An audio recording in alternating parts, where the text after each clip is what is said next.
الحمدللہ، نرمی، نرم روی، نرم خوئی، یہ اللہ تبارک و تعالیٰ کی طرف سے اپنے بندے پر انعام ہے۔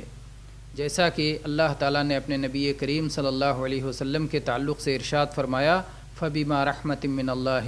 لِنْتَ لَهُمْ، اور ایسے ہی جناب محمد رسول اللہ صلی اللہ علیہ وسلم کا ارشاد گرامی ہے، صحیح الجامع میں 5654 نمبر پر یہ حدیث موجود ہے کہ ما کان الرفق فی شیء الا زانہ ولا نزع من شیء الا شانہ، کہ جس چیز میں نرمی ہوتی ہے اسے مزین اور خوشنما بنا دیتی ہے، اور جس چیز سے نرمی کو نکال دیا جائے اسے بدنما اور